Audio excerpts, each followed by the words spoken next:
Hello guys, what is up? My name is Dylan. Welcome to the Popcorn Podcast. This is episode number 88. Guys, it's a familiar face back on the couch. Welcome back, Panwa. Thank you, man. Panwa, he comes and he goes. He used to be somewhat of a co-host back in the day. Then he just went off to Thailand to work on something. Oh no, there's not something. I did like White Lotus. White Lotus. You can actually officially say it now. It doesn't matter. Yeah. Yeah, he went to work on White Lotus season 3, betraying this podcast to but then I made up for it by us making a film together. Exactly. But welcome back, sir. It's nice to finally be having you back. It's been the Oscars episode with Mickey. Was it the Oscars? Yeah. Was Valentine's Day was and then the before Oscars that. Yeah. But of course, guys, ever since I've been doing this podcast, me and Panwa have somewhat been doing an episode on the London Film Festival every single year, where we sort of have a catch up, talk about some films. You can post a photo of us like 4 years in a row, at the red carpet or whatever. Yeah, yeah, we it's can a true get that. Friendship. It is indeed. It was really funny hearing feedback from that photo. Yes. Anyhow, Panwa's back. We're going to be talking about basically everything that we watched at the London Film Festival 2025, the 69th edition, I believe, of the London Film Festival. And we've got quite a lot of films on the roster, but we're going to try and get through them as quickly as possible. But before that, Panwa has a bone to pick with me because we've had him on the pod a lot. But every time he watches a new episode, he's always enthralled and entranced by the new guests. And what their quickfire choices are. And also how long it takes for them to do quickfire questions. So essentially, in the spirit of quickfire. I will demonstrate how quick it takes. I'm going to do a round of quickfire for Panwa, so he can have his unrehearsed little special edition Panwa, so he can finally have it in the books. So let's go. Let's just go straight into that. I actually don't remember these questions, but go. So Panwa, first up, what's your favorite film? A joint of Whiplash and Inception. What's a film that makes you laugh? 21 Jump Street. What's a film that makes you cry? About Time. What's a film you think is underrated? Speed Racer. What's a film you think is overrated? Interstellar, but we'll discuss that later. No, well, I still think it's fantastic, but it is overrated. Fantastic. Yep. Fantastic. What's your favorite or one of your favorite performances in a film? My favorite performance in a film is Christian Bale as Patrick Bateman, as generic as that sounds. I think it's bloody amazing. Very nice. What is your favorite cinema to go to? The SFX Cinema in Phuket, Thailand. What's a bad film that you love? Just go with it. Because I also like Green Hornet and Grown Ups, but I think they're actually quite good movies, whereas Just Go, like an argument can be made. Sure. Whereas Just Go With It is a bad movie that I love. What's your biggest film ick or red flag? Not going to elaborate on this, as you know, but it's when people unnecessarily over-politicize art. What is your biggest film green flag? I think when someone truly cares about it and studies it, whether you're just a film watcher or a reviewer or a director or an actor, and you study all of it and you dedicate yourself to it, that's green flag. What is your favorite film score? Lord of the Rings overall, but I think the greatest single piece of music is Time. It's very generic and film bro-y, but yeah. Horror or comedy? Horror. Sci-fi or fantasy? Fantasy. Blockbuster or indie? Blockbuster. What's a film you wish you watched in the cinema? Lawrence of Arabia. Who's a director whose work you want to watch more of? None of them. I've watched them all. You should ask who should I revisit. Wait, hang on. I'm really trying to think because I feel like there's got to be some filmmakers that I've said to you that you've been like, no, who the fuck is that? No. Have you seen Kelly Reichardt's films? Yes. Have you seen? You can fact check me on Letterboxd. He has watched over 5,000 films, correct? Yes. 5,000. I would like to revisit. Okay, I would like to revisit the works of Ingmar Bergman. There you go. Yes. Because I have a weird thing with him where I love his black and white films, but I don't, except for Wild Strawberries, but I don't love a lot of his color films like Autumn Sonata or Cries and Whispers or Fanny and Alexander. I think I should rewatch them. Bergman is a filmmaker I really want to get more into. The only film I've seen of his is Persona. Not Persona, The Seventh Seal. Yeah. If you were stuck on a desert island, what 4 films would you take with you? Fellowship, Two Towers, Return of the King, Lawrence of Arabia. By the time I got to the end, I'd already have like the rescue boat would already get. Or you'd be dead. So bloody long, or I'd be dead. Yeah. And finally, Panwa, what is your favorite film of 2025 so far, and what is your most anticipated film for the rest of 2025? So far, Sinners, and I think my most anticipated is either Marty Supreme or Avatar 3, but I mean, it's kind of Avatar 3, isn't it? Yeah. I was just saying to Clara, because we're going to New York in December. Yes. We're going to try and catch the Lincoln Center. Yes, we're going to try and catch Madison Avatar Square 3 IMAX, on opening night. IMAX Lincoln Center. I think it's like the second largest Yeah. IMAX in the world or something like that. Crazy. But yeah, there you go. You've officially Quickfire officially in the people. podcast books, having recorded Quickfire. The quickest Quickfire. Yeah. Was that as enthralling as you imagined it? No. Okay. That's good to know. Luckily, this entire episode isn't going to be on Quickfire. I but know. Instead, it's going to be some films that we watched at the London Film Festival this year. Okay, so like we just mentioned, the 69th edition of the London Film Festival this year took place. As hosted by the GOAT, Christy Matheson. Christy Matheson. She's a legend. She is. Yeah. She is. She's indeed. And she's doing a great job. Yeah. Just before we actually get into it, very quickly, what are your kind of general thoughts after now having done the London Film Festival in 2025? Was it a good year for the festival, in your opinion? Or I think it was a pretty good year. I was upset because I didn't. Not to everything is judged off Letterboxd and ratings, obviously, but I didn't. This was the first year where I've gone where I didn't give anything above 4 stars, which is kind of crazy. I only gave one film above. I know, which yeah, was. which we'll get into. And so I did. This was the year I think both of us did the most amount of movies. I did. My first year was I watched like really? 20 plus. Oh yeah, because this one I was like gone. I my eyes were fried and my brain was fried. Yeah. You know, we'll get to when one of the later films, but like me and Theo were taking turns having naps during the movie. It was that bad. Like we were tired, as you know, completely. I have a pretty good idea which film it was. But but it was good nonetheless. It was. It does feel like this was quite a. I'm not sure if they had more films in the schedule, but it feels like this year specifically was quite a compact schedule. It was. They were doing like at least 3 films every single evening. Yeah. Like it was a lot, and I was sort of going from work to the to sort of the Royal Festival Hall, back to work, back to the Royal Festival, and then we would eat in between. We would eat in between like the breaks and. My favorite aspect of this year, and I don't know if you feel the same, was the fact that I got to take so many of my friends. Yeah. I obviously got to see you, Theo, Izyan, Clara, Kenzie, Fingal, Victoria. Like we got to take Isabella. We got to take so many of our friends, and walk the red carpet with them and take pictures, and that was really nice because usually it's just me, you, and Theo. Yeah. And so that was been a nice, refreshing change. Yeah, absolutely. Like again, like just to sort of open up the festival to sort of more people, I think is a great thing. And also, a lot of people don't know this, but they think. And my mum. I took my mum to watch the film. Yeah, that's brilliant. With that, yeah, and she fell asleep. Anyhow. Yeah, as I was just going to say, I think people have this perception of film festivals that it's not that easily accessible. But the London Film Festival, I would say, is probably one of the most accessible film festivals there is across the globe, I would say. Like, you can buy tickets. There are opportunities for you to do that. So definitely, if you're interested in sort of attending in the years to come, definitely check it up. Look it up. You don't even need to get a membership. You know, you can buy on-the-day tickets, things like that. So yeah, it's definitely a good opportunity. But let's get talking about some Absolutely. films. So the first day of the London Film Festival was Wednesday, the 8th of October, and the opening night film was the new Knives Out film, Wake Up Dead Man. Yep. I had tickets to this, but none of us, the pair of us, didn't manage to check it out on the opening night. I was at the Pulp Kitchen podcast event, so I gave my tickets to my mum and my brother, both of whom thoroughly enjoyed the experience. Again, going off the whole idea of sharing the experience with your friends, family, great. She was sending me pictures of Daniel Craig on the red carpet, and I was like, "Shut up, leave me alone." But you did manage to check. Did you manage to check? No, you didn't. You missed it. So you didn't even catch it. I couldn't get the ticket. Nope, I didn't get. Okay. But if you have seen Knives Out 3, do sort of leave some general thoughts on what you thought of the film. Moving on to the next day, Thursday the 9th, you saw Ballad of a Small Player, directed by Edward Berger, starring Colin Farrell. I'm going to do a very quick one-line for it. So the film essentially is about a high-stakes gambler who decides to lay low in Macau after his past and debts catch up with him. Along the way, he encounters a kindred spirit who might just hold the key to his salvation. Mm-hmm. So, give me some thoughts. I was a massive fan of this. I think the reason I loved it so much is because it's such a 180 from what Edward Berger has done in the past. Yes. And I think if you watch this and Conclave back to back as a double feature, you're going to have such a good time and such a brilliant understanding of who he is as a filmmaker. Because Conclave is such a brilliant example of minimalist filmmaking. Less is more. Substance over style. It is so tight and compact and like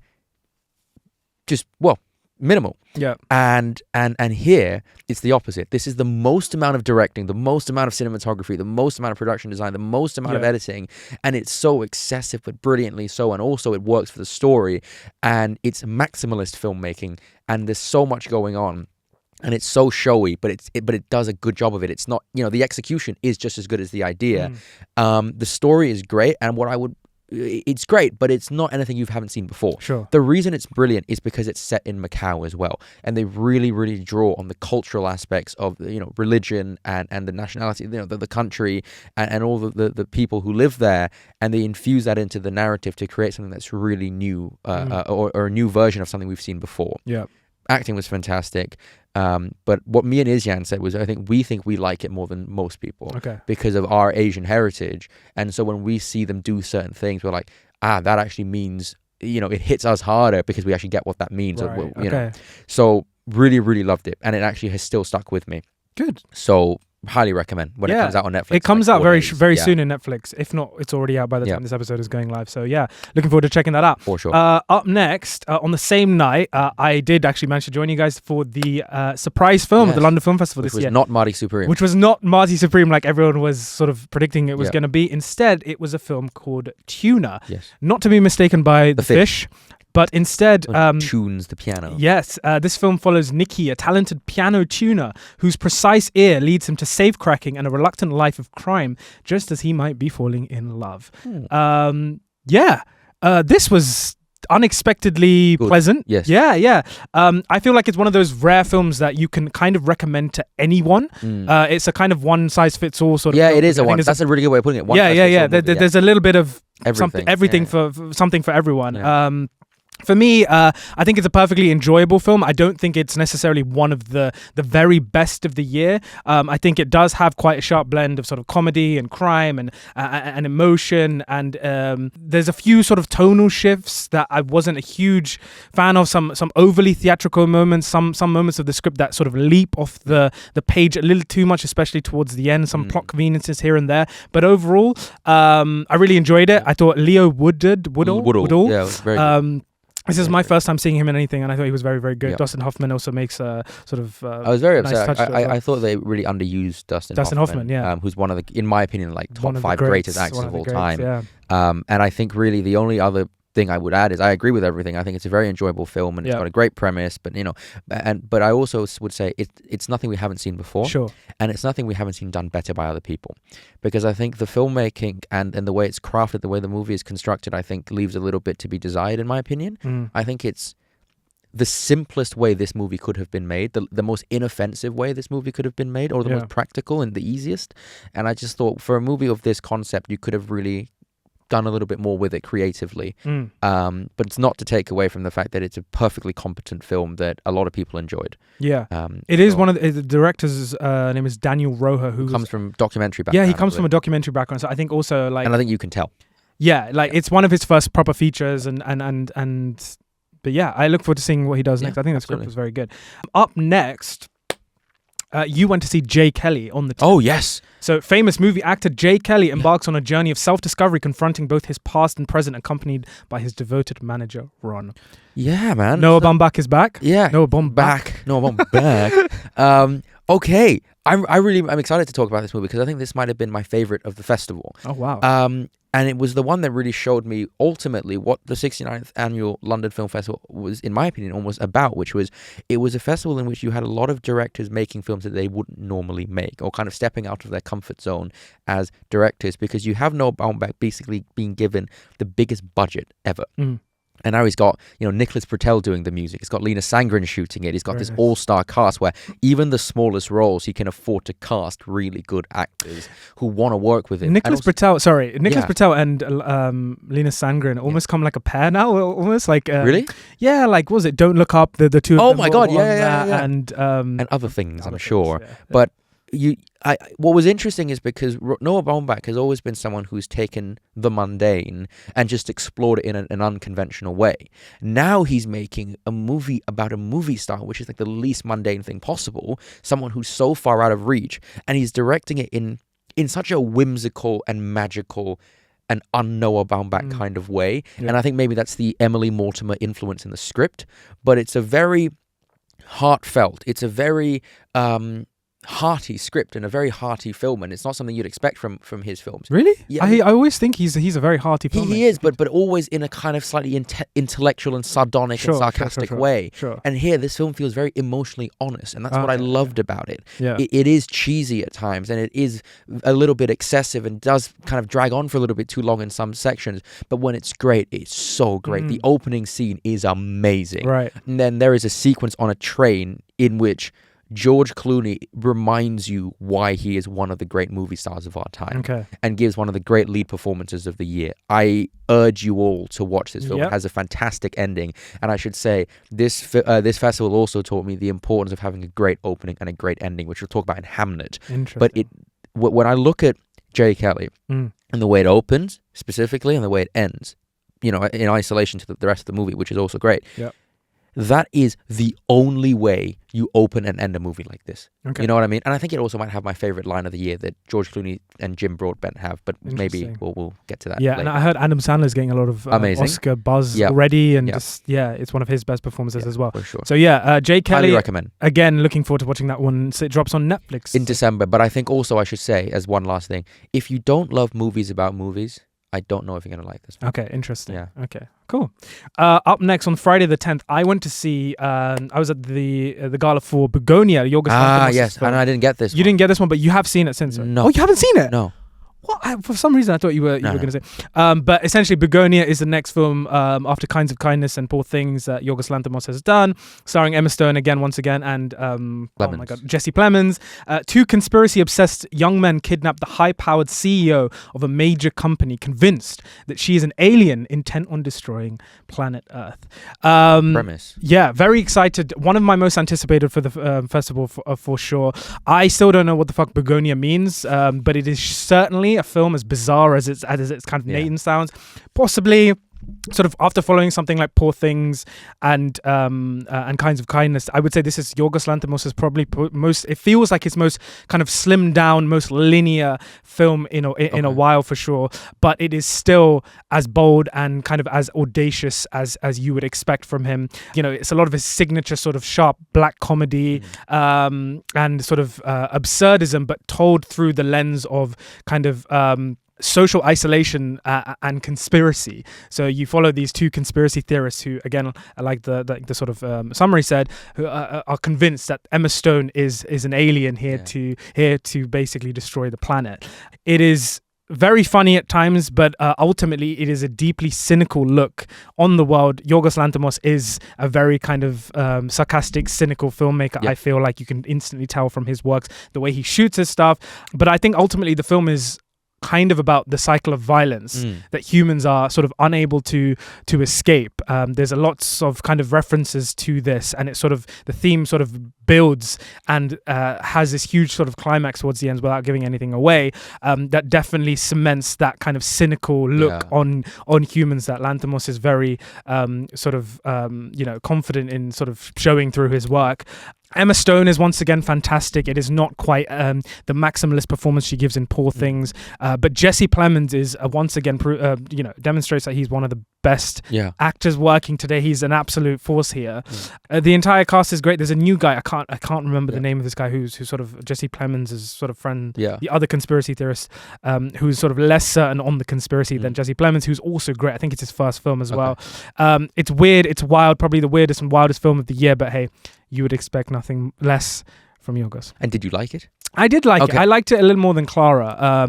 I do think I still prefer Poor Things and The Favourite and Killing of a Sacred Deer. I do still prefer those, but I still think Bugonia, it's an interesting piece, and I'd recommend checking it out if you do like those kind of dark, weird sort of. Amazing. So next up, I went to see It Was Just an Accident. Oh, yes. On the Saturday. I would have liked to see this, actually. Yeah, so It Was Just an Accident, directed by Iranian filmmaker Jafar Panahi, who won the Palme d'Or at the Cannes Film Festival this year. So it was I was very much looking forward. Neon is 4 for 4, right? Yeah, Neon seems to be doing very, very well. So the film follows a character called Vahid, on an Azerbaijani auto mechanic who was once imprisoned by the Iranian authorities. During his sentence, he was interrogated blindfolded. One day, a man named Egbal enters his workshop. This guy's prosthetic leg creaks, and Vahid thinks he recognizes one of his former torturers. Oh. So, it's a very, very sort of kind of dark premise, but the film manages to sort of balance both the seriousness of a topic like this, but also with sort of levity and funny moments throughout. I thought the film was very, very subversive, just from how it kind of opens with a certain character and then immediately sort of changes direction. At one point in the start of the film, you're kind of looking around like, what kind of film am I watching? But ultimately, I feel like the film dives into this kind of moral conundrum and a sort of murky sort of space between, and asks the question: is there a difference between justice and revenge? Okay. And whether or not those two things can truly ever be the same. I think it's kind of a masterclass in using sort of simple, straightforward storytelling to tackle sort of complex and layered ideas. Again, sprinkled with humor, and it's got some laughs in there. And Jafar Panahi, he shows that even the most sort of serious situations, you can still find moments where to laugh at. A little bit, yeah. But the real sort of catharsis comes ultimately, I think, in the film's ending. Okay. I think it is the best ending to this year. Okay. And a lot of people might be sort of conjuring up images or thinking of certain ways the film could end. Don't try and do that. It's a very simple ending, but how it leaves you feeling, my body kind of froze. It worked. It's brilliant. It's brilliant. So, because what I find interesting about this film is you, Clara, and Theo all individually said that this is not a very me film. Yeah, right. So I want to watch it now because I want to know what that means. Yeah, I think a lot of, like, even just the way you were speaking about Jay Kelly, a lot of the time, and Ballad of the Small Player, a lot of the time you do like the films that are more quite operatic, grand, more operatic. This is spectacle. Anything but. Okay. Yeah, this is anything but. But yeah, I think it's brilliant, and I recommend checking this out whenever it drops. Or wherever it drops. Wherever it drops. Of course, the sort of elephant in the room, anytime you sort of watch Iranian films, the films are amazing, but also the stories behind how the films get made or get into production are equally as mesmerizing, and this is no different. If you listen to the story of how Jafar Panahi was able to sort of get this off the ground and get this film even made, how he had to evade the Iranian authorities and police, and there's his French producer came on stage beforehand and told this sort of story about. There was a moment where the police sort of arrested him and they took the camera away and whatnot. And the really, really lucky thing was the film wasn't in the camera. They thought it was in the camera. It was stored away in a sort of separate hard drive. So that's like a film within itself. Exactly. Yeah. And you get this a lot with Iranian cinema. And of course, a lot of Iranian cinema is built around sort of stories about the kind of scrutiny of the Iranian regime. And yeah, it's brilliant. And Iranian cinema is again for me, an untapped sort of well of storytelling that I very much want to get more into. Another film I watched last year was a film called The Seed of the Sacred Fig, which was also at the London Film Festival. Another brilliant film with another brilliant story. So definitely check this one out. Up next, you watched... What did I watch? Chloe Zhao's Hamnet. Oh, okay. So talk us through this. Actually, before that, quick synopsis on the film. The powerful story of love and loss that inspired the creation of Shakespeare's timeless masterpiece, Hamlet. Amazing. Proceed. So, I should first talk about the experience of watching the film, because we got Chloe Zhao and the entire cast, and Sam Mendes and Steven Spielberg, and also the mayor of London were there, and that was really cool. But what was even more cool was that Chloe Zhao basically directed the entire audience, where she kind of had us doing breathing exercises and things, and a lot of people were already crying then. And if that's, you know, anything of a tease for what the film is, it's a complete sob fest for a lot of people. So Hamnet is a film that I think a lot of people might think is the best of the year, or is going to win a lot of Oscars, and is, to me, a brilliant example of a film that is so accomplished and successful in what it's trying to do. Because actually, it doesn't aim for very much. It's not the most ambitious movie of all time, certainly not Chloe Zhao's most ambitious film. It's a very reserved and film that is very subtle and allows the story and the acting and the characters to just sort of play out. And so, for the very few boxes that it's aiming to tick, it ticks all of them in very, very good fashion. It's, again, it's not striving for a lot, but what it is striving for is emotion, and an emotional complexity, and emotional maturity, and emotional realism.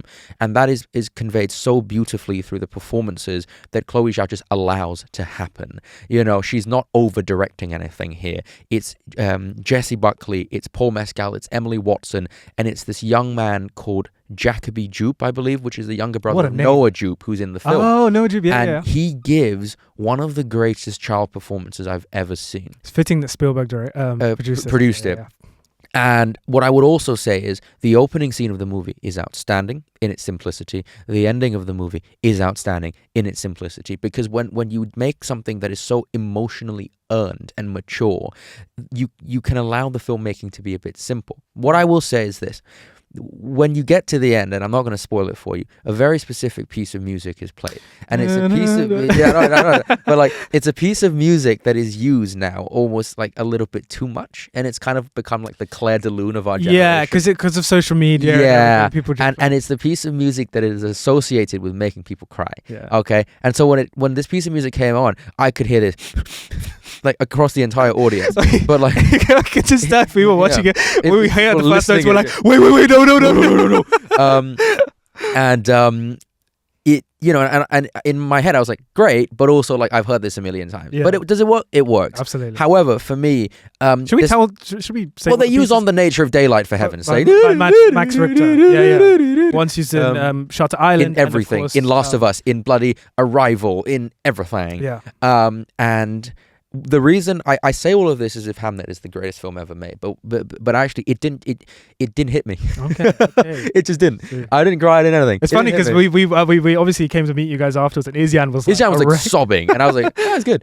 So like I can acknowledge this is one of those movies where I can like, as Mickey said, objectively good, but it just didn't hit me personally. Yeah. And I'm supporting this thing all the way. I think Chloe Zhao is a fantastic filmmaker, and has proven here that she can direct great movies by holding back too. Sure. You know, but it just didn't hit me, and that's a me thing. You know, it's no fault of the movie. It's just a me thing. Interesting. Yeah. Anyway, moving on.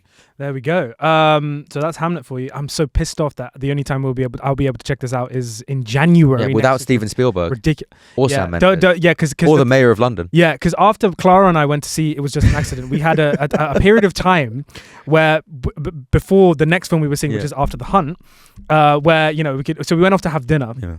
And got into an argument about Timothée Chalamet. But anyhow, I saw I went on social media and I saw Spielberg on the red carpet, and I was like, my heart dropped, because we all know this, right? Steven Spielberg, he's our goat, actually. He's our goat, but also he's like a hero. He's a hero of mine, and inspired a lot of us to do what we do. Absolutely, and also, but also at the same time, I was thinking, you know what? If I'm ever gonna see or meet Spielberg, it'll be like this. It will be like this. It will be done correctly and rightly. So very happy that you got to see him. But yeah. Up next, we ended that day After the Hunt, which is Luca Guadagnino's new film. A college professor finds herself at a personal and professional crossroads when a star pupil levels an accusation against one of her colleagues, and a dark secret from her own past threatens to come to light. Film obviously has a stacked cast: Julia Roberts, Andrew Garfield, Ayo Edebiri, Michael Stuhlbarg, Chloe who is Sevigny, great. Who is great. Unfortunately, guys, I was, to be honest, I was looking at Guadagnino as someone who doesn't miss. Yeah. Every film of his at least has something interesting, or whether or not you like it fully or not. But this is the first film I can confidently say I just do not like from Guadagnino's filmography, which is a big shame, because it has a lot of talent behind it. But I found this film to be insufferable. I genuinely did. I want to use the words obnoxious and condescending. Yeah. And actually, we've spoken about this sometimes before, where a film feels like it has a superiority complex over its audience. Yeah. And thinks that it is too smart 100%. For its audience, or that its audience is too dumb for it. There's definitely a level of arrogance when you're watching. Huge. And yet, it's the film almost seems some kind of almost like emotionally unintelligent. Yeah. What I wanted to sort of, because let's be honest, like, it's not received the best response. I think there are some good things about it. I think some acting is very good. Michael Stuhlbarg is amazing. Yeah, he's great. But what I wanted to kind of, because let's establish first of all, we were disappointed by it. Like, we didn't love it as much as we wanted to, for different reasons perhaps. But one of the things I wanted to look at was just to play devil's advocate a little bit here. Yeah. Do you think at any point that Luca Guadagnino, who is a deeply intelligent filmmaker, went, I'm going to make a movie that, because we live in 2025 and so many of us are so kind of drenched in the culture and what is going on in the world and everything, that he almost wanted us to be offended. He almost wanted us to not like it. And then if we were to remove ourselves from everything and rewatch the movie, that, you know, because effectively what it is saying, the movie is saying, one of the things that it's saying is, oh, the younger generation or people in the world right now are getting too sensitive and too offended by everything. And what was our reaction? To be offended by it, right? Like, are we proving the movie right? It is one of my questions. And now, mind you, I should say, the reason I was offended by the movie was because I was disappointed by the fucking filmmaking, okay? Which was underwhelming, to say the least. But do you think that maybe Luca Guadagnino is saying something that we... So I don't... You know what I mean? I don't think the film is trying to say that everybody nowadays is offended by anything. I think it's using that, like, that's a sort of common trope amongst Gen Z, and it's using that kind of one trope, and then Julia Roberts, who comes from a different generation, and it sort of shows how she tackles that kind of sort of way of thinking by Ayo Edebiri's character, but also as the film progresses, you know, Julia Roberts in of herself is not a likable character. So it's equally a commentary on older generations as it is younger generations. And at the end of the film, they kind of have this meeting, the two of them, without spoiling anything. And then it kind of ends in a way that is so kind of obnoxious and arrogant. It's like a wink at the almost audience. Like a haha kind of like gotcha mic drop kind of moment. But it isn't. But really isn't. And I think that the film sets out to almost have a commentary on the kind of interplay between the older generation, Gen Z, etc., but doesn't actually end up saying anything about it, and instead sort of leaves the viewer thinking, "What the hell? I just wasted 2 hours and 20 minutes." But you could have at least had a film that had competent scenes of dialogue and moments of drama and tension. Everyone is over-speaking in this. Over-speaking, and Luca Guadagnino came out with the cast, and he came out with writer Nora Garrett, who wrote the film, and he said to us, "This is Nora's first script, and guys, you would not be able to tell this is her first script." I'm so sorry, Luca. This is. If I speak, I'm in trouble. Exactly, and it is so like, and I know a lot of sort of the film takes place at Yale, and I thought it was a really, which funny was not Yale apparently. It wasn't. It was in England, and I thought it was a really odd choice for him to come out and say that. Oh, guys, by the way, it's not. We shot Yale. This entire thing in London. So when I was watching Yale, I was like, does this feel like Yale, or does? I mean, I've never been to Yale, but like almost like, and it was just kind of an odd detail that he kind of mentioned. There was such a level of pretentiousness. Just a great word to use. Just not used sort of in a long time. Throughout, and it's a shame because Luca Guadagnino has always been a very honest kind of filmmaker, but it does feel like, you know, he works with people, like he works with script writers to, you know, there's already an established script and the script gets given to him usually, or like there's a book that he's interested in, for example, like, Queer. Challenges, Zendaya pitched it to him. Well, there you go. It's always it always comes from someone else, and you know, he seems to be interested in the idea, but I just really don't know what went wrong. I just, at the very least, as I was saying earlier, like, even if the script wasn't what we wanted it to be, I was kind of hoping to see Luca Guadagnino direct some cool things. Yes. It doesn't really make any daring decisions. There's no kind of interesting camera choices or editing choices. I think also, like, for example, Andrew... uninspired. Yeah. Julia Roberts is actually pretty good in the film, but Andrew Garfield, I'm sorry to say, I think was massively miscasted. I think he misdirected. I think, it's a shame. I just think from these people, we expect them to give us something a little bit more, perhaps. And maybe this wasn't the script for Luca. This wasn't the script for Andrew. I don't know. But it wasn't what we wanted it to be. And you know what? Like it's it's almost like a B-Tech Tar. Yes, there's one scene in Tar that you know, Kate Blanchett had this interaction. The long take scene. That's this movie as a short scene, but it's way better. It's way better. Yeah. There you go. Just watch Tar. Yeah. Up next on the Monday. Oh no, sorry, my bad. Sunday. On the Sunday, you were probably still there. Yeah, you were. No, were you? No, you weren't. No, I went to watch One Battle After Another again. You did. So skipping a day, we weren't at the festival on Sunday, but we did attend on Monday. On Monday, Frankenstein. We watched Guillermo Del Toro's Frankenstein, highly anticipated Frankenstein. Dr. Victor Frankenstein, a brilliant but egotistical scientist, brings a creature to life in a monstrous experiment that ultimately leads the undoing of both the creator and his tragic creation. This is, of course, a story that we are familiar with. It's one of the most beloved and most popular, you know, pieces of literature that there have been. There's been many sort of retellings, reimaginings of this, but Guillermo del Toro is obviously always a filmmaker you look forward to because Clara put it perfectly, actually. He makes fairy tales for adults. Yes.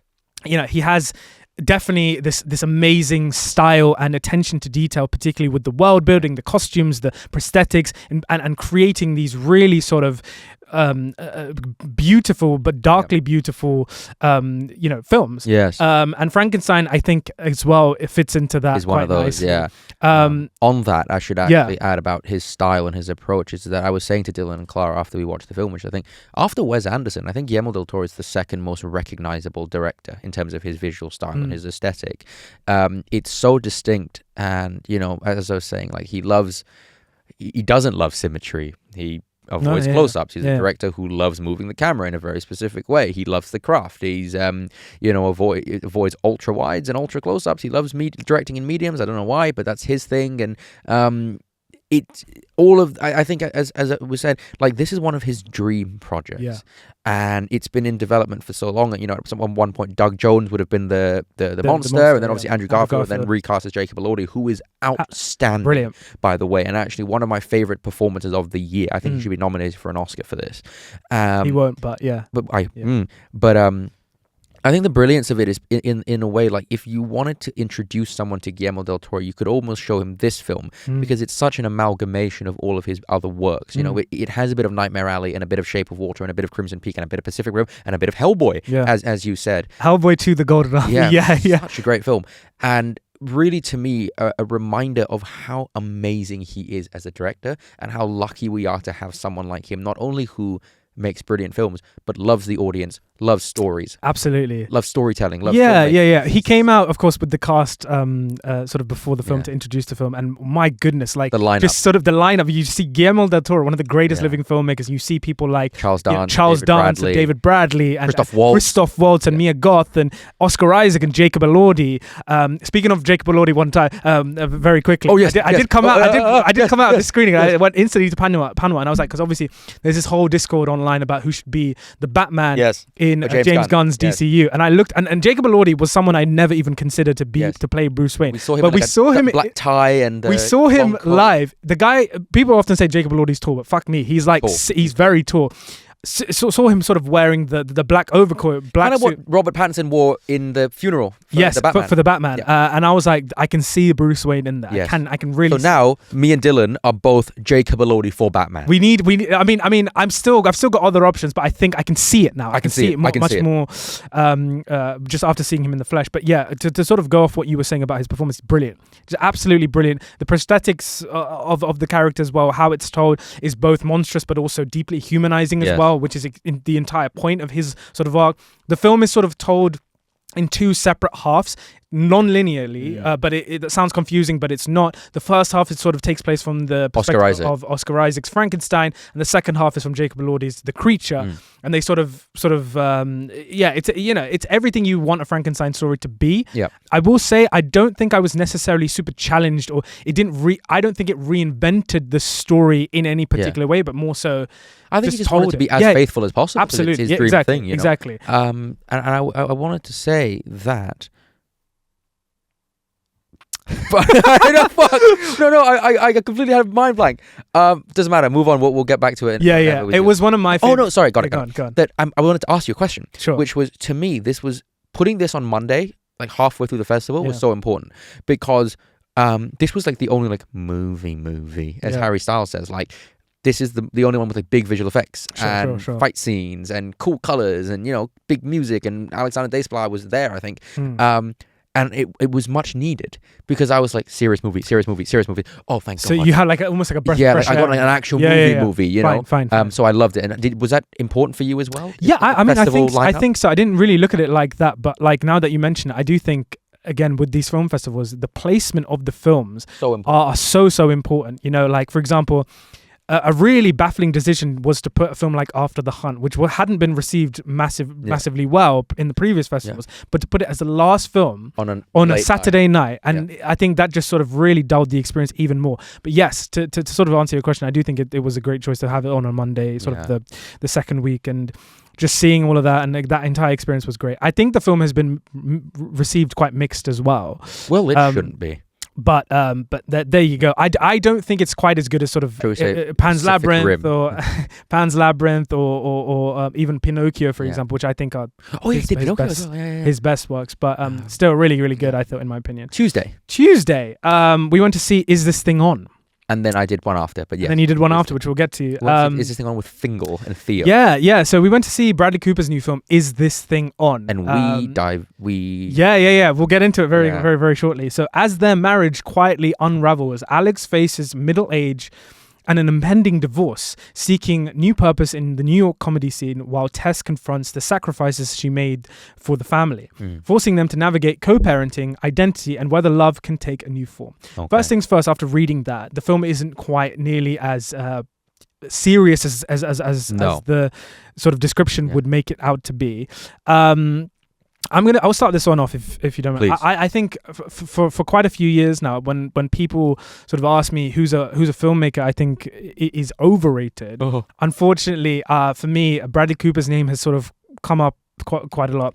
I adore him as an actor. I think he's brilliant. I think he's magnetic. I think he's great in front of the character. But as a director, for me, he just hasn't quite been able to convince me that he is currently like one of the greats working today, like or one of the great new filmmakers for today, because I do feel like from watching A Star Is Born and watching specifically Maestro, there is an energy about it that he is definitely reaching for the awards. He's trying to run before he can walk. You know, he's trying to sort of capture some of the greatness of the great filmmakers like a Spielberg or Scorsese. So for me, whenever I watch those films, they do unfortunately come off for me as very performative and quite pretentious at times, and using a lot of maximalist directing without enough sort of purpose behind it. So this is exactly why Is This Thing On worked so much better for me. Right. I think for me, it's my favorite of the three of his films so far. I don't think it's like a masterpiece, or I don't like love it, but I do think watching this film, it is definitely his most genuine. It's the film I can get into the most, and that's furthered by the amazing performance you see from Will Arnett and Laura Dern. It is the complete antithesis of Maestro. Yeah. It's much more minimalist. There's a lot of sort of close-ups, long takes that really create this kind of intimacy with the characters, and for me, I just got on with it a lot more than his other two films. You go. So my thing is that this film I think is remarkably well directed as well. Yeah. And you see again his ability to direct actors, as he did with Lady Gaga or Carey Mulligan, brilliantly in my opinion. And the thing is that this is why I believe this movie is further evidence that why I believe Bradley Cooper is a great director, because he gets the simple things right. As you said, shoots very simply but effectively so, edits very simply but effectively so. I think the guy just gets it. Like I think from A Star Is Born to Maestro to now, he gets it. Like I really do. I think if anything, like this should have been his first film. Then you make A Star Is Born after that. Then you make Maestro. Now obviously, because I'm on the opposite, where I love A Star Is Born and I love Maestro, and I keep banging on about the fact that I think this guy's an amazing director. And so to see him do a simple film like this, it is further confirmation that he's a great director, which is why I really enjoy the film, because he gets the simple things right. My only thing was like, if I know that he can reach the heights of something like Maestro, it's just like, then keep going like that. So, but I get it, because I feel like the guy was so like spent physically, creatively, emotionally after Maestro. Like, let me make a simple film. No, absolutely, and that's why I feel like this film for me just had a more genuine sort of nature about it. But I do think I love Bradley Cooper, but I do think there is a film there that is yet to be made in his filmography that I do think he can really, strike that balance. And I do think he's got a lot of from what I've seen, he clearly knows how to use a camera and how to direct actors and how to sort of work with a cinematographer really well. And now seeing this, it's almost, again, like we were saying, it's the antithesis to Maestro. So he's able to cover a sort of range of kind of stories and whatnot. So I do think there is a film yet to be made by him that I think I'm going to watch and I'm going to be like, you got it, Bradley. You got it. You've done it. You've done it for me. This is the one. Yeah. So yeah, that was is this thing still on? Following that, you went to see Roofman, which you've seen now as well. Which I have seen now. Yes, you can. A former army ranger and struggling father returns to robbing McDonald's restaurants by cutting holes in their roofs, earning him the nickname Roofman. After escaping prison, he secretly lives inside a Toys R Us for 6 months, surviving undetected while planning his next move. But when he falls for a divorced mom drawn into his undeniable charm, his double life begins to unravel, setting off a compelling and suspenseful game of cat and mouse, and his past closes in. Of course, directed by Derek Cianfrance, who I'm a big fan of after seeing his Place Beyond the Pines, Blue Valentine, Light Between Oceans. Yes, and of course stars Channing Tatum in what I think is his arguably best performance. Yes, yeah. My goodness. Really liked the film. Very likable. Very lovable. And you know what? It's the kind of film that as you go into it and you kind of know it only ends one way, you know, but you're still there for the ride because it's based on a true story. You're it's an amazing invested and enthralled by this journey. I think the performance, it's a very performance-heavy movie. Kirsten Dunst is amazing. Peter Dinklage is amazing. Lakeith Stanfield is amazing. Everyone is great. Like Channing Tatum, as said, gives the best performance of his career, in my opinion. Yeah. He plays a guy called Jeff. My name Jeff. Incredibly descriptive detail. No. But I would say this, and we've praised the film a lot. I think between us and online and everything. I wish I got more of Derek Cianfrance though. Ooh, okay. Because I think it's very well directed. Don't get me wrong. But I love Blue Valentine and how that's made. I love Place Beyond the Pines and how ballsy that film is in its the craft. I do feel like, sorry to cut you off, but I do feel like a lot of this film does, and I know it's the same filmmaker, but it did actually take me back a little to Place Beyond the Pines, because it is also this guy who is trying to, like, especially the scene where Ryan Gosling's trying to escape the police. Things don't go wrong without spoiling anything. But there is an element of that kind of tragic sort of protagonist there that you definitely see with Channing Tatum's character. But I know what you mean. Like, I just think that the film could have used a little bit more adrenaline. I think it could have been a bit like oomphier, but I still love it. I think it's such a... It feels like a hug. Yeah. It's such a likable and lovable movie. Yeah. You really root for this protagonist, even though he's doing a lot of bad things. But that's the thing. You as an audience member never really kind of sort of process them as bad things. You're just watching a sort of character. Do fun things. And the crime stuff, even, I mean, because usually with crime stuff, they have to be like, in order for you to really sort of like be like, holy shit, this is wrong. There needs to, you know, you typically look to things like murder and, you know, things like this. But this guy's sort of robbing McDonald's restaurants for... And being really nice about it. He's like being really nice to the employees. So it's almost this kind of play on, I think it's definitely crime. And Cianfrance's most likable film. Again, kind of, as we said, Bradley Cooper and a lot of these other directors. You see what I mean by this trend of directors making films that they wouldn't usually make or they're not typically associated with. There you go. Shall we move on? I do think this is a very Cianfrance film though. But in a much more light-hearted way. Yeah, it's not to say that he can't be light-hearted, but this is bar none his most like commercially viable. Oh, absolutely, without a shadow of a doubt. Up next, the next day, we watched Blue Moon, Richard Linklater's new film. On the evening of March 31st, 19... Sorry, can I just interrupt you 1 second? Why did we not go to anything on Wednesday? Because we went to the premiere of our friend Mickey's film, Darlie. Yes. As you should find it wherever it's on the internet. In the stratosphere, go watch it. Yes. Blue Moon. On the evening of March 31st, 1943, legendary lyricist Lorenz Hart confronts his shattered self-confidence in Sardi's bar as his former collaborator Richard Rodgers celebrates the opening night of his groundbreaking hit musical Oklahoma. Of course, another Ethan Hawke, Richard Linklater combo. Link up, if you will. A link up.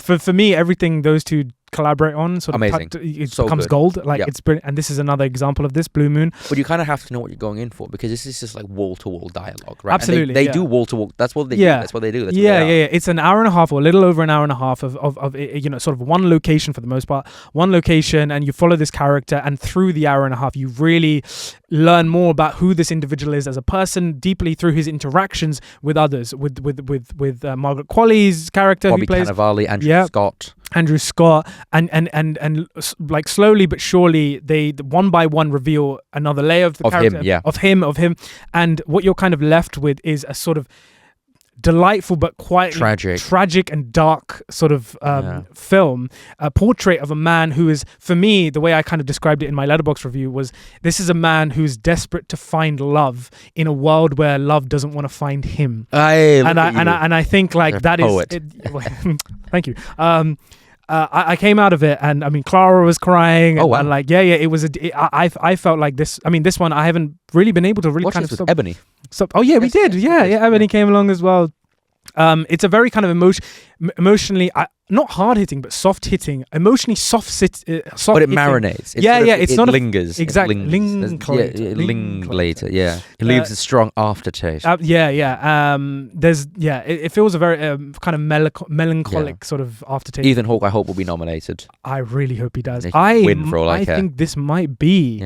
Maybe your my favorite acting lead performance of the year. Maybe. Oh, from him ever, or just from him ever? Maybe. I think my favorite of his is before First Reformed. Oh God, yeah, he's such a good actor. So good.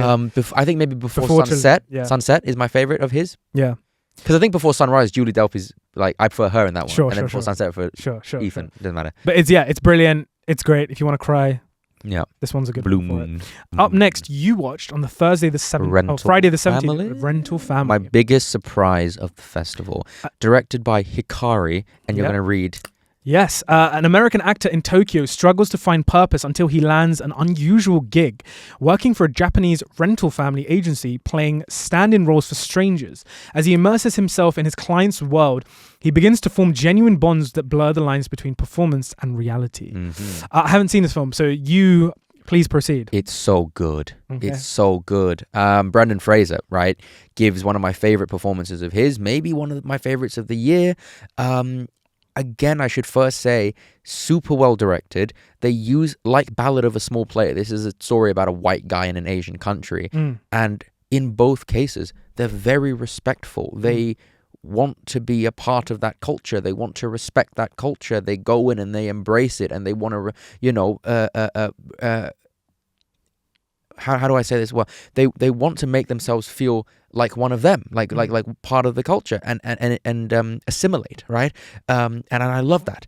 And it's directed by a Japanese woman who clearly loves her country, and is able to show it in such a beautiful and poetic and nuanced way, and such a varied way as well, because it's not just Tokyo. Not that it's much of a spoiler, but it's not just Tokyo.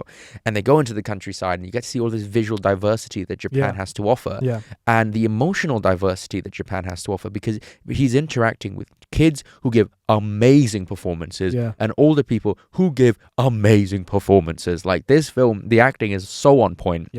And feels so authentic and genuine. And similarly to what we were talking about with Ballad of a Small Player, I think part of the reason I enjoyed this movie so much is because of me being from where I'm from. Sure. There's a very specific line about why this rental family exists, because Brendan Fraser is like, what if people need to do what they do, like rent fake people, why don't they just go see a therapist? And they go, because mental health isn't a thing in Asia. And I'm like... Great, like that you're acknowledging all of these things that I think maybe a Western filmmaker might not understand if they were to make a movie in the East. And so really, really brilliant film. Me and Theo both love this one. Just sort of reading the kind of summary of the film. The initial sort of impression, sort of similarity I could draw this to would be Lost in Translation. But like just the general premise. But but it's much more authentic. Yeah, from what I'm hearing from you talking. Because Lost in Translation is like an outsider going in. Absolutely, this is an insider. 100%, and that kind of works for Lost in Translation. Yes, in a little way. It's kind of the point of the movie. Yeah, exactly. But no, I'm really excited to check this out. It's also hilarious. Yeah, and was the film that got me the closest to crying. And I've only cried in one movie ever. You know, as you were also speaking about, it reminds me of another film that I watched called The Farewell, which it's more like The Farewell. Yeah, it's more like The Farewell. Awkwafina, who gives Lulu Wang. Lulu Wang's directed film about Awkwafina, and essentially, if you don't know what The Farewell is about, it's essentially about this woman, this Chinese woman living in America, and she receives news that her grandmother back in China has cancer, but they want to keep it from her. Yeah, so the family, which I have experienced. There you go. Yeah, like the family don't want to tell the grandmother that she is going to die because soon. It's not cancer that kills you; it's the fear of cancer that kills you. There you go. So there's this whole sort of cultural sort of kind of battle and morality there as an American coming back to her sort of country and experiencing this. It's deeply moving, and I remember crying a lot. Wow, there you go. But yeah, Rental Family, check it out, please. Support that movie; it deserves it. Then later on that evening, we all watched Die My Love, Lynn Ramsey's next film. Grace, a writer and young mother, is slowly slipping into madness. Locked away in an old house in and around Montana, we see her acting increasingly agitated and erratic, leaving her companion, Jackson, increasingly worried and helpless. So the film, of course, is directed by Lynn Ramsey and stars Jennifer Lawrence and Robert Pattinson. I like the film a lot. I liked it more than Panwa did, for sure. I think for me, just watching a Lynn Ramsey film, she doesn't make films that frequent. The last film she did was a film called You Were Never Really Here with Joaquin Phoenix, which I highly recommend. I love that film as well. But I think here, like, filmmaking wise, it is just absolutely brilliant, visceral, unsettling, completely sort of immersive, placing you very much in the sort of the kind of fractured psyche of this deeply kind of fragile mind, played of course by Jennifer Lawrence, amazingly, who gives one of her best performances yet for me. She sort of claws and crawls and sneaks and freaks her way throughout the entire film. It is a sort of, I think, a fearless kind of performance that she gives, and one that very much taps into the kind of primal instincts of motherhood, but also the kind of almost bipolar nature of someone going through postpartum depression, which I think is what this film is ultimately exploring. And whilst I don't think the film necessarily deeply moved me in an emotional sort of way, I think for me the film's brilliance actually sort of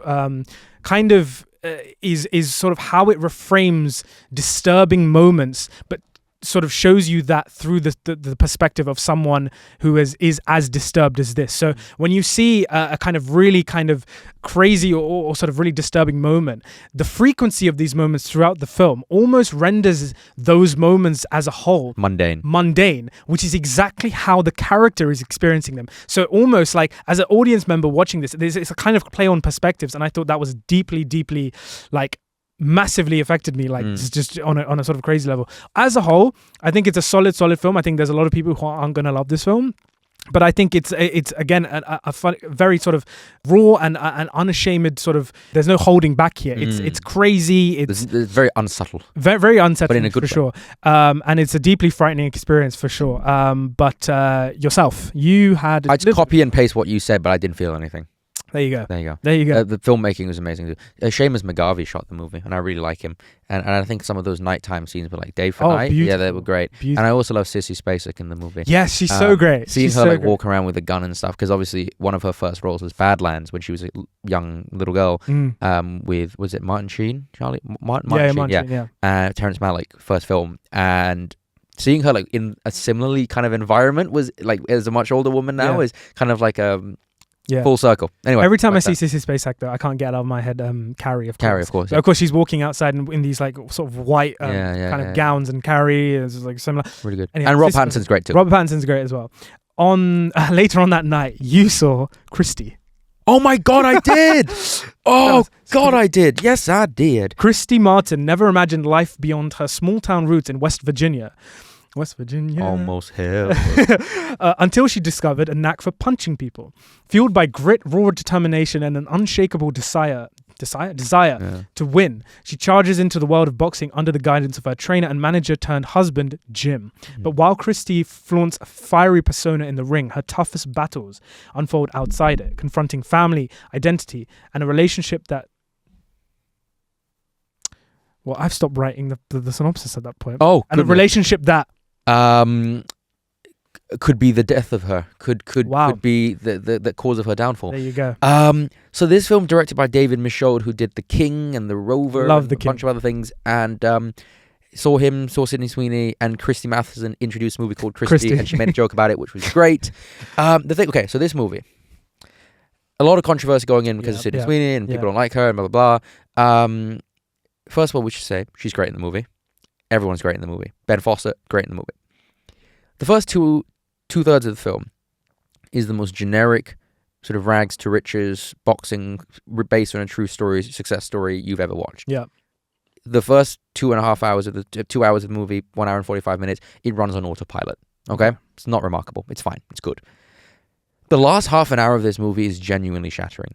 It is genuinely exceptional in every sense of the word, and harrowing, and completely takes your breath away. I believe I saw Edgar Wright in the audience. Yeah. All right. And this was a pretty tired audience, like day whatever towards the end of the London Film Festival, 9 o'clock on a Friday. You could be out getting drinks.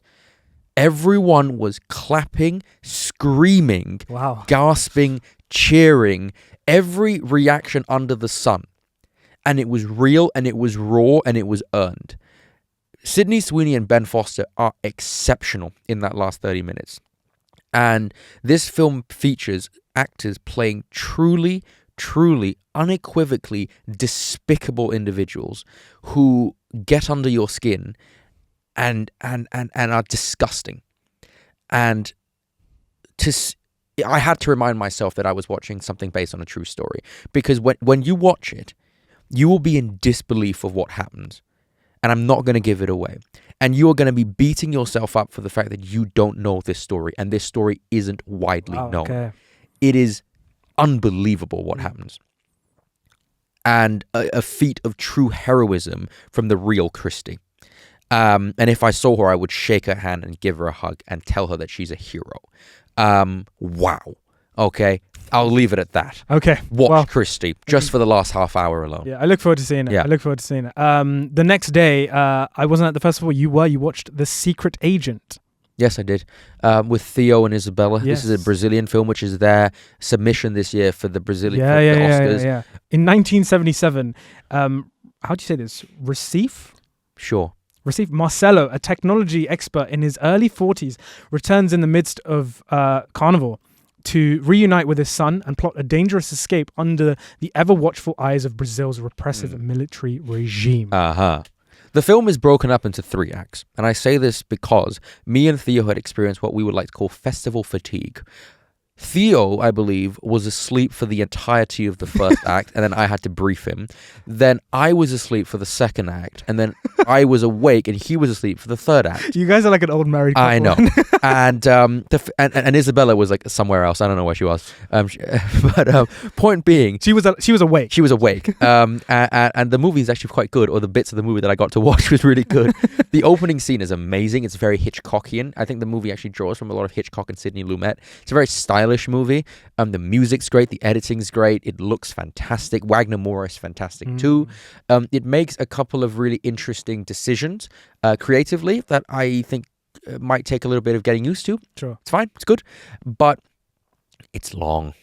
And to put it on the second last day of a festival, or to watch on the second last day was but it's long. And the second act, I remember I went to sleep and then I woke back up and they were still in the same location, and I was like, oh my god. Can I ask you? And again, just to preface, I don't believe all films from Brazil are necessarily about the same things, but there's mention of the repressive military regime here, and another film, of course, that tackled the I'm Still Here, which was last year's submission, which won the international amazing film.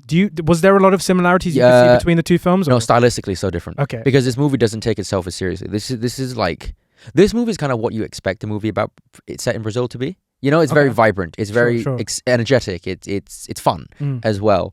So yeah. Cool. Yeah, I liked it. Interesting. Highly recommend. Look forward to watching it.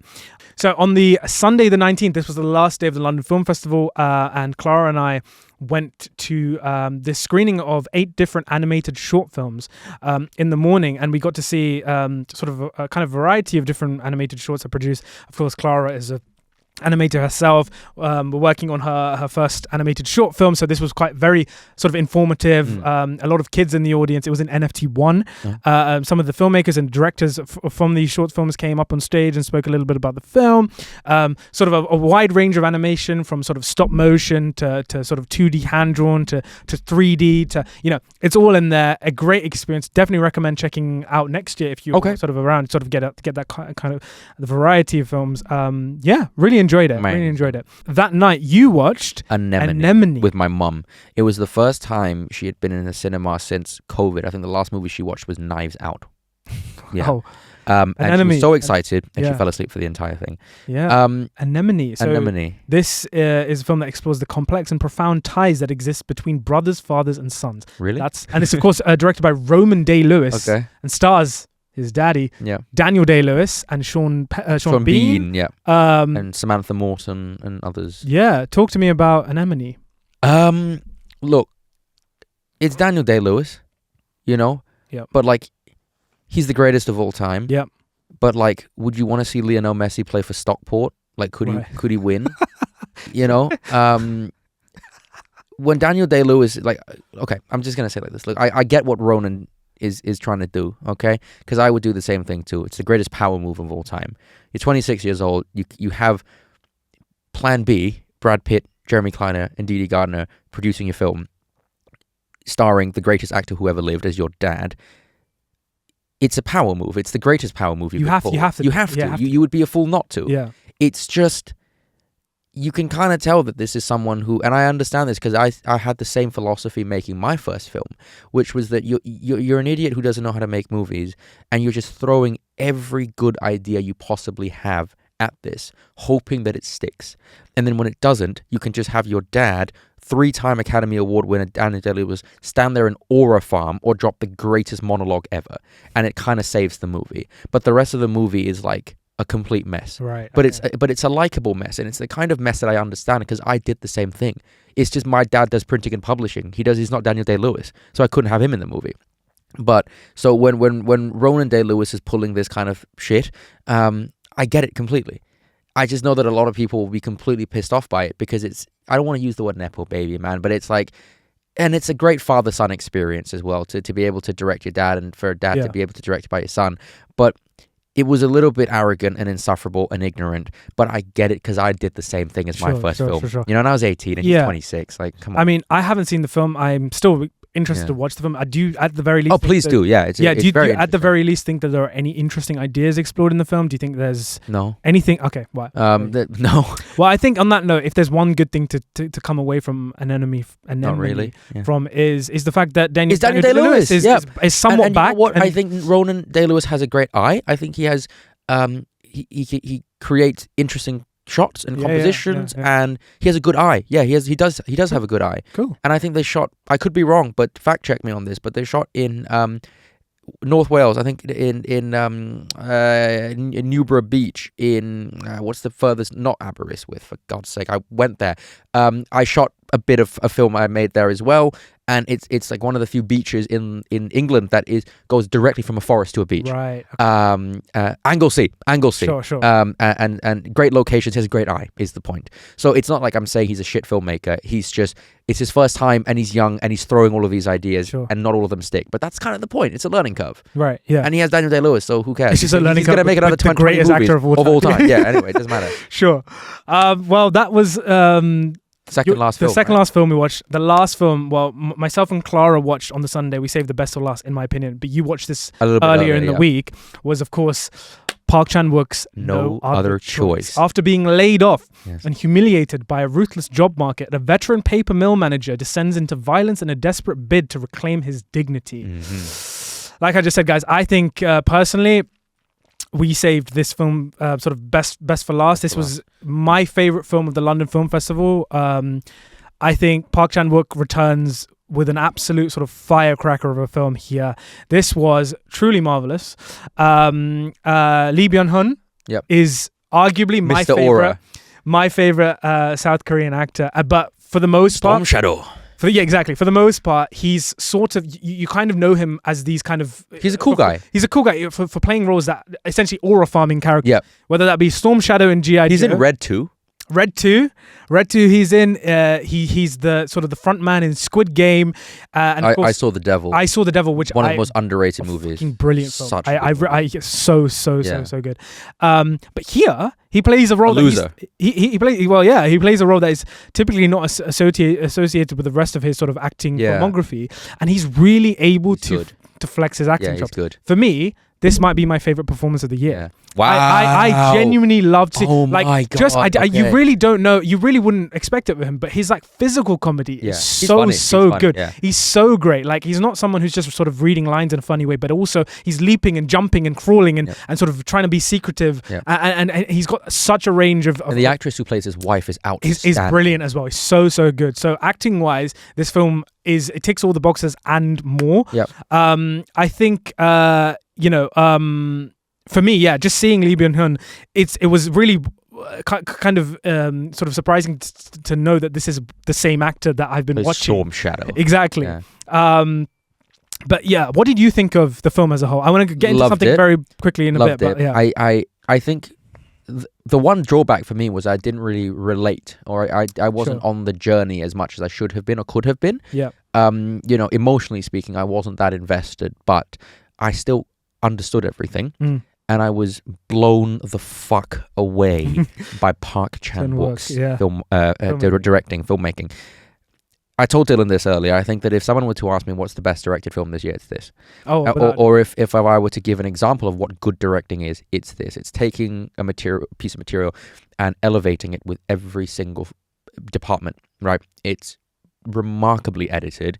The guy is creating new transitions, he's creating new shots, he's creating new ways of filming things, he's putting the camera in places that you'd never expect him to, and doing all of it not to be showy but to enhance the story. Absolutely. And to create a very special experience. I think this might have my favorite shot of the year, which is him and his wife towards the end of the film, when they're kind of like hugging each other and having and there's just the window behind them, and then one is looking one way and one is looking the other way, and it's a very simple shot, but a proof that Park Chan-wook can also do less is more filmmaking really well. But when he does more is more filmmaking, it's also just, I'm in awe. So what an achievement. It will be nominated, I think, for Best Foreign Film, and maybe it should win. Who cares? I hope so. Yeah. I think it's just brilliant, and I echo everything that you say. But also, like, again, with a lot of filmmakers, you do just get this showy kind of amazing directing and sort of camera placement and editing on all the technicalities they nail. But sometimes you never get that sort of connecting tissue between that and the material they're exploring. The material here, for me, like if you just sort of read the sort of synopsis of this, it is essentially on paper about sort of the lengths, the extreme lengths one will go to sort of escape the extreme sort of lengths one will go to after sort of job redundancy. But what I found really interesting about No Other Choice is where you sort of have lots of films that sort of delve into sort of capitalism. And typically you see films that explore capitalism, but from a sort of rich to poor kind of sensibility. Like if you look at something like Parasite, which is obviously a masterpiece. Going to make obvious comparisons to this film. Yes. But they're very different. They are very different. But if you look at something like Parasite or some other films, they typically take the idea of capitalism and portray it through a rich versus poor kind of narrative, one or the other extreme. Whereas this, I thought what was really, really interesting here about this film, this character, is never at one point in the film is this person who's been made redundant ever, him or his family, ever at risk of truly experiencing poverty. Yes. But instead, it's about the extreme lengths one will go to simply maintain what they have, a standard of living. Not to sink or swim, but just to stay afloat. Exactly. Yeah. And I thought that was such a unique point of view. A unique point of view, and it's a point of view about capitalism that isn't explored that much in films. And I think that was so sort of really, really fascinating to watch and sort of unpack through Park Chan-wook's immaculate filmmaking. And I think for me this is certainly one of my favorites of the year, and a nice wrap up to the festival. Nice wrap up of the festival. My favorite of the festival. We'll leave it at that. Amazing. No Other Choice. Brilliant. Check it out when it comes out. Probably going to come out Hulu. Yeah. There you go. Hulu. That was good. That was a nice wrap up. I think we covered like 16, 17 films. Amazing. That was great. Miles. Thank you for joining me. Thank you for having me. Another annual year wrap up. Of course, guys, we are now going to go into some games. Game time. Okay, so we have got a nice, exciting lineup of games. Panwa has also brought a game of his own. Yes, he has. Which he's going to attempt to fuck me with. He probably will. Yeah. But as game number one, Panwa, you are someone who has watched over 5,000 films. Oh, very good with specifics. So this one is going to be a fun sort of warm-up game. Okay. You've got to match the character to the film. So I'm going to read out a bunch of character names, random, whether that be main characters, supporting characters, and you're just going to have to match them to the film. Can you do this? This is me locking in. Let's go. So Panwa, you've got to match the character to the film. Elizabeth Swann. Pirates of the Caribbean. Duncan Idaho. Dune. Amy Dunn. Gone Girl. Ellie Sattler. Jurassic Park. Lou Bloom. Nightcrawler. Lorraine Warren. Conjuring. Detective James Carter. Rush Hour. Carter. Detective Carter, LAPD. Carter. Dr. King Schultz. Django. Unchained. Anouk Sanamoon. Mummy. Cal Weaver. I know this. Cal. Can you say it like can you? Cal. I know this. Oh my god. You fumbled. No, I'm not fumbling. It's a white guy, isn't it? I know it's a white guy. And do you know any other ethnic guys called Cal? Fuck. Can you tell? I know what it is, but Cal Weaver. Come on, you can get it. I believe in you. I know. Shit. Cal. No. Tell me. Cal Weaver. I know where it is. It's like fuck. I don't know. Help me, audience. I know where it is, but I just My schmuck is in your face, Cal. What? Tell me. That is Steve Carell in Crazy Stupid Love. Cal. Yeah. Yep. Hey, what were you, the owner of Apple Computers? You Steve Jobs. My 407s. They offer a lot of support. Elizabeth Sparkle Is the substance. Duncan Wedderburn. What the fuck? No, I don't know this. Duncan Wedderburn. Come on. Your mum? I don't know. Poor Things. Great. I didn't Mark know. Ruffalo. Yeah. Nellie Leroy. Babylon. Dementus. Furiosa, Mad Max, one of those ones. Bridget von Hammersmark. Bridget von Hammersmark. The contact's name is Bridget von Hammersmark. Bridget von Hammersmark? The English actor, the German actor. Nation Pride. Nation's Pride. Inglourious Bastards. Barry Egan. Punch Drunk Love. Colonel Walter Kurtz. Apocalypse Now. Colt Severs. Fall Guy. Michaela Baines. Transformers. Tallahassee. Jesse Eisenberg. Zombieland. It's not Jesse Eisenberg, though. But it's someone else. It's Woody Harrelson. Woody Harrelson, yeah. Jesse Eisenberg is Columbus, right? Columbus, yeah. J. Daniel Atlas. Jesse Eisenberg. Now you see me. Mia Now Dolan. you don't. And finally, Mia Dolan. La La Land. Mia Dolan is La La Land. That is correct, yeah. So I think you only got like Two wrong. two. Cal Weaver. And Cal Weaver. Madungus or whatever his name was. Mark Duncan Ruffalo. Wedderburn. Yeah. That was pretty good. That was pretty good. Yeah. Solid. Right. Not bad. Okay. Game number 2, Panwa. Amazing. Is the pair of us. We're going to work together. Okay. We've traveled the world on many occasions. We've gone on many hikes. A lot of walking has been done by the pair of us. And on these walking adventures, one game that the pair of us like to play is the alphabet game. Yeah. So me and Panwa are going to demonstrate an alphabet game. Okay, yeah. So essentially how this is going to go is we go through the you alphabet. guys can play this on road trips. You can play this on hikes and walks. And we have done or many if you have no life, just play it with yourself at home. Exactly. The alphabet game is essentially what we're going to do is we're going to go through the alphabet. A to Z. We're going A to Z. Yep. And we're going to list a film beginning with each letter as quickly as we can. The caveat here is we're not able to do Star Wars films or Marvel films. We are. Well, I think this is the general ground rules that I would say. When you play with your friends or family at home, this is what you're not allowed to do. You're not allowed to do sequels. Okay, so you're not. If someone says Star Wars, you're not allowed to say Star Wars: Attack of the Clones. Sure. The only time you are allowed a sequel is X-Men because there are no movies that start with the bloody letter X, or very few movies that start with the bloody letter X. Good point. The same applies to movies with the word American in the title. So if someone says American Psycho, the other person can't say American Hustle.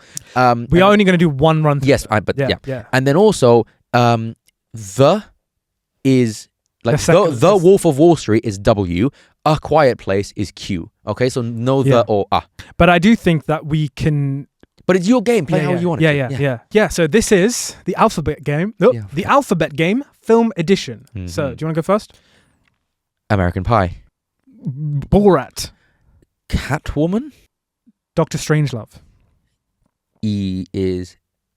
What everyone always says, the first thing that comes to mind, Elephant Man. I don't know why, but everyone always says Elephant Man. F. Fargo. G is Goodfellas. H is, I'm not saying Harry Potter.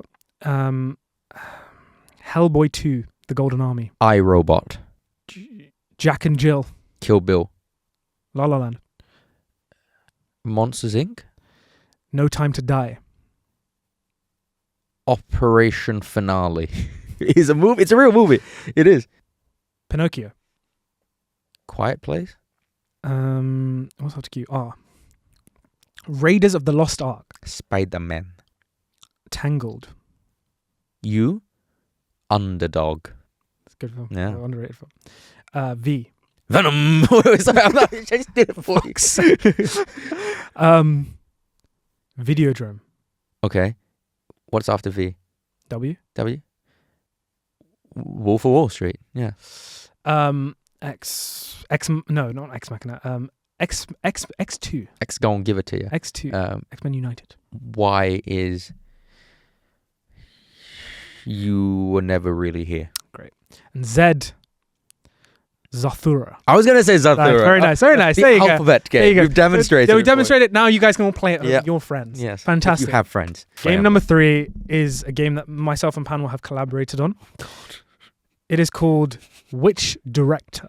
So myself and Panwa are going to ask each other questions about and we have a certain director in mind. But the caveat here is that they are all based on puns. Yes. So this is a very silly and stupid game that we are both going to lose brain cells over. Yep. But we're going to ask each other. We do it in our daily lives. We're gonna ask each other questions, and the other person has to guess the director within a sort of quick amount of time. Yeah. Do you want to go first? Sure. Or do you I'll read you my 10. I have 10, right? Hey, Dylan. Which director used to compete with Ferrari in the 60s? Francis Ford Coppola. Okay. All right. Hey, Panwa. Yep. Which director is the best at building new houses? Construct Man. Build the Bear. Here's a clue. What are houses made from? Bricks? Brick. Ryan Johnson? No. Brick Tamlin. I give up. Stanley Kubrick. Okay, ready? Which actor, Dylan? Yeah. Is always a little bit more crazy than the average Joe. Crazy? Yeah. Mad. Just a little bit more crazy than the average Joe. Mad. Not the craziest, but just a little bit more crazy, you know? This is very confusing. Yeah. Crazy. Mad? Mm. Insane. Mad. Mad. I don't know. I don't know. It's Billy Wilder. Wilder. Yep. Very nice. Yep. Panwa. Yeah. Which director loves to put the kettle on? Danny Boyle. Danny Boyle. Okay. Which director, Dylan, do men supposedly think about the most? Do men? Yeah. Michael Mann. No. Oh, fuck. Roman Polanski. I don't understand. Roman Empire, because apparently men always think about the Roman Empire. Oh, do they? Oh. Yeah. I don't know. That's what people think online. I don't fucking know. Sake. Yeah. All right. Hey, Panwa. Yes. Which director has problems with his joints?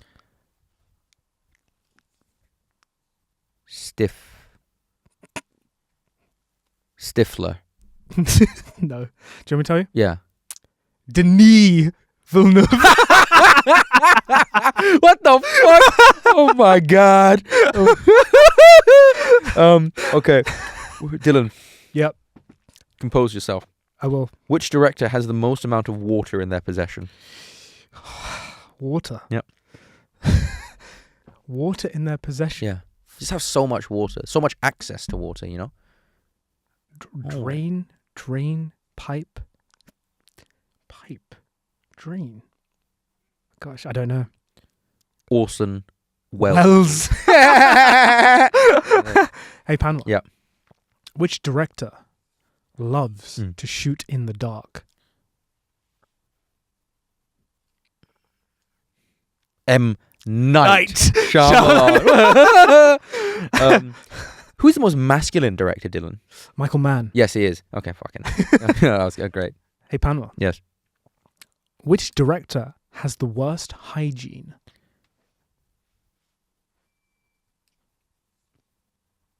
I feel like I should know this, but I don't. Tell me.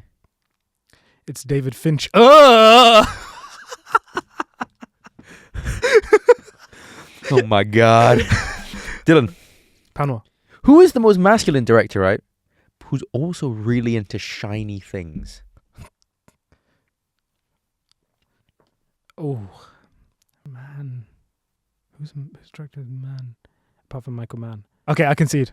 James Mangold. James Mangold. I see. There we go. Panwa. It's quite a simple one for you. Yep. Which director is never wrong? Oh, I did this. This is my next one. Edgar Wright. Edgar Wright. My next one. Shall I go to my next one? Yeah, go on. Hey, Panwa. Yep. Which director loves ice lollies? What the fuck?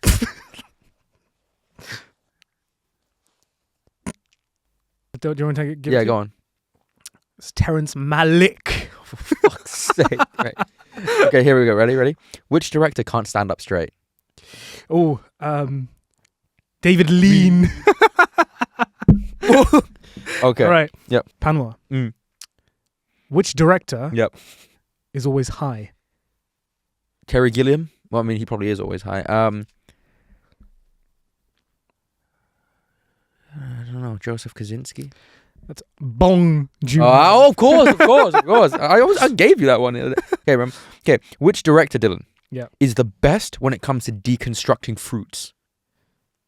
What? Blend. How'd you pick apart a fruit? You cut it. No. You slice it. No. You peel it. Jordan Peele. Peel. Yep. Hey Panwa. Yep. Which director is always in a lot of pain? Baumbach. Tarantino. No. Good way of thinking. I like the way you're thinking. Okay. Want me to give it to you? Okay. Nicholas Winding has been winded. Not quite. Who? That would be Chloe Zhao. Oh, okay. I don't know. Okay, Panwa, I think it's a good time for you now to do your Introduce game. my game. Because before we do the final game. Right. So, to the audience, this is Guess the Imposter LFF edition from the past 4 years that me and Dylan have been going to LFF. Great. Ready? So we're going to start. I'm just going to throw them around a little bit. Can you guess the imposter in the cast? Greta Gerwig, Laura Dern, Louis Partridge, and Jason Schwartzman. That is... oh my God. Hang on. I know it. Now I'm just forgetting the name of the film. Are you? Yeah. Really? Yeah.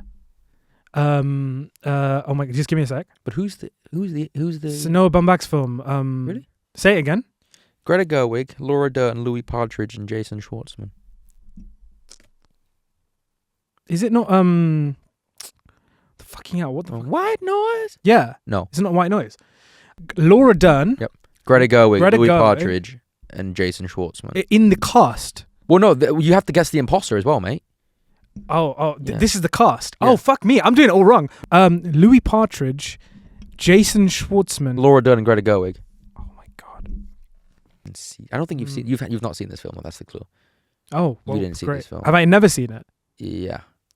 So I haven't seen it. Yeah. Okay. Yeah. From this year. It's from this year. Yeah. Oh, okay. The answer is Jason Schwartzman is not in J. Kelly. I haven't fucking seen it. Yeah. But I was on the right lines. Noah Baumbach. Okay, next one. Lakeith Stanfield, Yeah. Ben Mendelsohn, Michelle Williams, and Peter Dinklage. Michelle Williams is the imposter. This is Roofman. Amazing. Okay. Pedro Pascal, Viola Davis, Bill Nighy, and Mark Hamill. This was last year, I believe. Pedro Pascal. Yep. Viola Davis, Bill Nighy, and Mark Hamill. And I don't know if either of us saw this at the festival. This is a clue, but we have both seen this movie. The imposter is Viola Davis, because she wasn't in the Wild Rose. Amazing! Well done! Yeah. Okay, next one. Catherine Hahn, Ethan Hawke, Michael Shannon, and Edward Norton. Ooh, okay. Catherine Hahn, Ethan Hawke is the imposter because this is Knives Out to Glass Onion. Nope. What? Wait. You're right. Ethan Hawke is in the movie. Oh, fuck. Wait. Shannon. Michael Shannon. Fuck me. I should have waited. Ethan Hawke is the COVID vaccine guy. Oh, fuck you, man. He turns up for like 30 seconds, remember? Fuck you, man. Okay, next one. Emma Stone, Jesse Plemons, Brendan Fraser, and Leonardo DiCaprio. This is Emma Stone is the imposter in Killers of the Flower Moon. Amazing. Yeah. And the last one. Margaret Qualley, Nicholas Hoult, Willem Dafoe, and Mark Ruffalo. Who's the second person you said? Nicholas Hoult. Nicholas Hoult is not in Poor Things. Well done. Very nice. Done. Very nice. Okay. Well, there you go. Very well done on Dylan's part. That was all right. I should have waited. Great. And now down to our fourth and final game. Oh my God. Panwa, this is 2 truths, 1 lie. 2 truths, 1 lie. But, Mr. Panwa. Okay. So we've got 4 rounds of these 2 truths, 1 lie. All 4 films you would consider to be amongst your favorite films of all time. Okay. So there's extra pressure. So I should know about them. So you should know. So the first film is 2 truths, 1 lie, Whiplash edition. So the first statement we have. Whiplash was shot in 20 days. Miles Teller had no drumming experience and had only a month to prepare for his role by learning 3 songs on drums. And J.K. Simmons suffered 2 cracked ribs when Miles Teller tackled him during the last 2 days of shooting. Which one is the lie? Well, I because I know Whiplash so well, he's actually got it factually wrong. They're all the Miles. So basically, J.K. What do you mean I've got it wrong? I think. Okay, well, let me say, J.K. Simmons cracking his ribs is true. Miles Teller not knowing drumming is false, and the film was actually not shot in 20 days. It was shot in 19 days. So I don't know. Well, according to IMDb. Yeah. Okay. Well, maybe I'm better than IMDb. I don't know. But basically, the point is, technically speaking, your answer is technically it was shot in 20 days. The lie is that Miles Teller doesn't know how to drum. That is correct. So the film was shot in 20 days.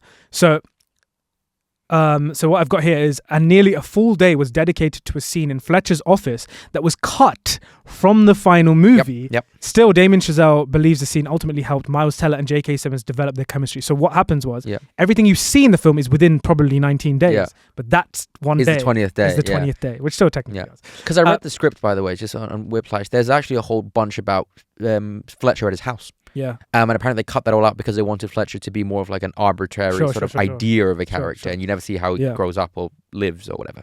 So the lie, Miles Teller had no drumming experience. That's obviously a lie. He did.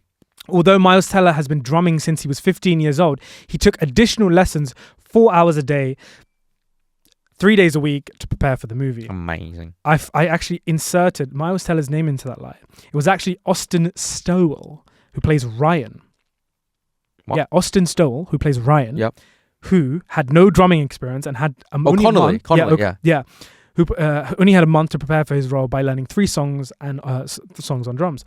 And then J.K. Simmons suffered 2 cracked ribs when Miles Teller tackled him during the last 2 days of shooting. This is true.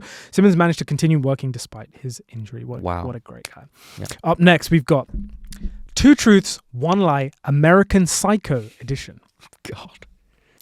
Tom Cruise was subsequently offered the role of Patrick Bateman but declined after Christian Bale personally urged him to do so.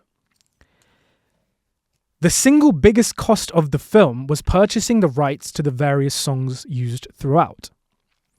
And during production, Christian Bale followed the morning routine that his character Patrick Bateman describes toward the beginning of the film. Which one is the lie? I think the Tom Cruise thing is a lie. I don't think Christian Bale asked Tom Cruise to not do the movie. Okay. I could be wrong because I know maybe it's either that or the face skin routine thing. Okay. Well, you are correct. Yeah. It wasn't Tom Cruise though. It was someone else. Ewan McGregor was subsequently offered the role of Patrick Bateman but declined. Wasn't it DiCaprio at first? They were going to get DiCaprio as well. I think that's one of the facts. This is what I got. Okay. But declined after Christian Bale personally urged him to do so. Wow. Okay. I didn't know that. That's yeah. Up next, we've got 2 Truths, 1 Lie, Skyfall edition. Oh, you really are choosing my favorite films. Okay. Daniel Craig performed the stunt of leaping and sliding down the escalator rail himself. This movie was largely shot in reverse order, so Dame Judi Dench's final scenes to be filmed was her communicating over the radio with Bond. And in 50 years of James Bond movies, this is only the second one in which Bond suffers a gunshot wound. He was also shot in Thunderball in 1965 during the Junkanoo chase. These are amazing. Wow. I think the lie is the gunshot wound. That is incorrect. Wow. That is true. The lie is... So he's only been shot twice. Wow. The lie is, this movie was largely shot in order. Yeah. So Dame Judi Dench's final scenes were to be filmed with M's demise. Nice. And as it should be. Yeah. And finally, we've got 2 Truths, 1 Lie, La La Land edition. Okay. Let's go. So, Mia's canary yellow dress was originally used as a standby for dance rehearsals, but Emma Stone admired it so much that she was allowed to wear it on film. The line in the film, said by Sebastian, "That's LA, they worship everything and they value nothing," was actually added in by Ryan Gosling himself when he heard his real-life partner Eva Mendes mention it as a joke. And finally, the audition scene, where the casting director interrupts Mia's emotional performance to take a phone call, was actually inspired by one of Emma Stone's auditions in real life. Which one is the lie? So I think you're going to catch me on a technicality here, and I could be wrong because I maybe know this thing too well and I'm overthinking it. But the last point you made is from Ryan Gosling, not Emma Stone. That is very, very good. That is correct. That is exactly the name I switched over. Yeah. So the audition scene where the casting director interrupts Mia's emotional performance to take a phone call was actually inspired by one of Ryan Gosling's auditions. And you know in what? real life. You should watch, audience, that there is a documentary, I think, with like Alec Baldwin or something, Sure. called Seduced and Abandoned, and they go around interviewing, people, and Ryan Gosling's bit about auditioning, he tells this exact story. Yeah. And he's like, oh, you're driving and then, you come... I've seen this. And it's already found out that Jared Leto got the role, and then you turn out, and then your car gets towed. And these are all things that, Emma Stone's car gets towed and everything. So, yeah, it's Ryan Gosling. Yeah. It's me. Well, there you go, guys. That's the end of the games, and that is, of course, the end of the episode. Thank you so much, Panwa, for joining me for our annual LFF catch-up and for playing those games. That was a lot of fun. Thank you so much for watching. Thank you for listening, and we will catch you very soon in the next episode of the Popcorn Podcast. Cheers.